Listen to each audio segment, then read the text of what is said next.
Salut à tous, alors c'est Frédéric Delavier. Ce soir, je voulais vous faire une petite vidéo pour vous parler de religion et pour vous expliquer que les religions sont en fin de compte directement en rapport avec la biologie, avec notre morphologie et avec l'évolution qui génère cette morphologie et qui rend l'homme spirituel et qui le rend religieux, la religion étant en fin de compte un ensemble de comportements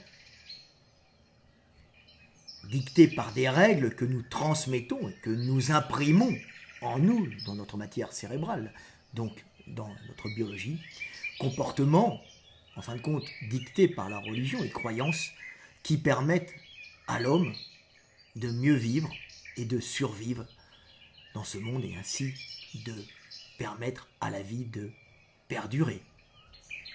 Pour cela, je vais vous lire un petit texte que j'ai écrit cet après-midi, petit texte qui, je l'espère, vous fera comprendre qu'ici-bas, toutes les choses sont liées entre elles et qu'on ne peut pas enlever la culture de la biologie et que la religion est directement un principe biologique et pas quelque chose qui sortirait comme ça de l'esprit des hommes et qui serait au-dessus des lois physiques du monde. Ce petit texte que j'ai écrit cet après-midi s'appelle « Religion et biologie ». L'une ne va pas sans l'autre. La religion est en réalité un principe biologique basé sur des croyances qui unissent, c'est-à-dire des comportements qui se transmettent non pas génétiquement, mais culturellement, pour s'imprimer dans notre cerveau afin d'optimiser pour le groupe ses chances de survie et pour ces individus, celui de transmettre la vie et leurs gènes. Si stupides que puissent paraître les religions pour ceux qui les regardent sans les intégrer dans la biologie humaine, elles n'en demeurent pas moins fondamentales à notre survie. Car tout ce qui se conserve plusieurs générations est obligatoirement utile à la survie du groupe, la nature du monde, éliminant sans pitié ce qui n'est pas favorable à la vie.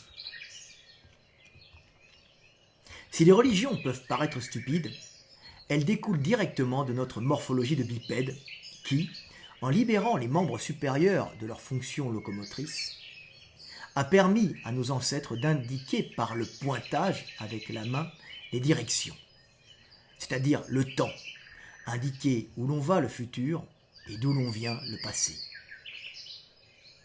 En indiquant par des gestes et ensuite des sons où il serait et où il était, l'homme était capable de se concevoir en esprit, sans le corps, en d'autres lieux ou d'autres temps. Il pouvait ainsi concevoir l'esprit. Cet esprit qui lui survivrait peut-être après la mort. Cette possibilité calmante de ne pas mourir malgré la disparition du corps et sa décomposition. Ainsi naquit la croyance en l'esprit.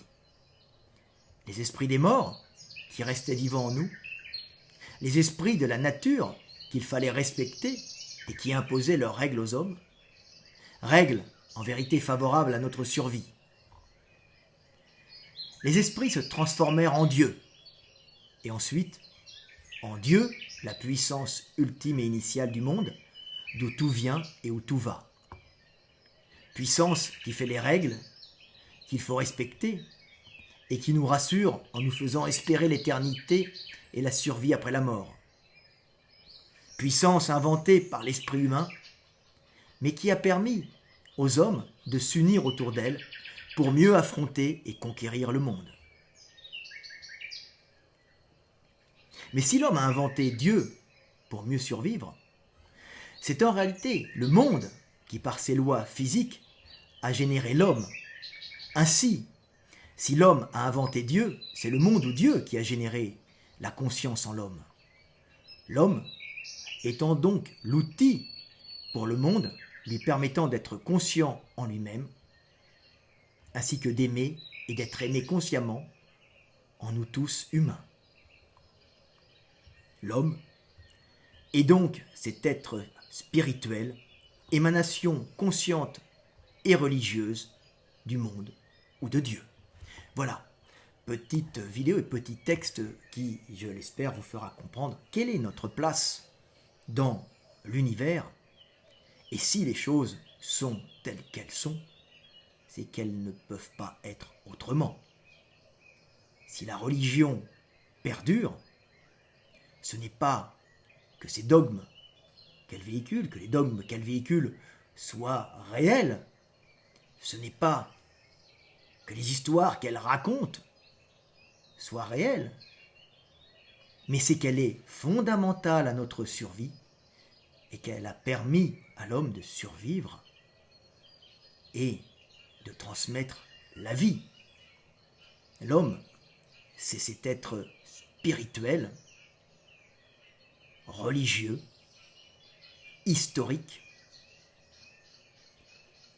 capable de concevoir Dieu, c'est-à-dire une conscience décorporée, car il maîtrise des notions de temps dans son langage. En fin de compte, nous sommes tout simplement la conscience du monde, incarnée en l'homme. Et quand nous regardons un ciel étoilé, c'est en fin de compte la conscience du monde ou du tout qui se regarde elle-même.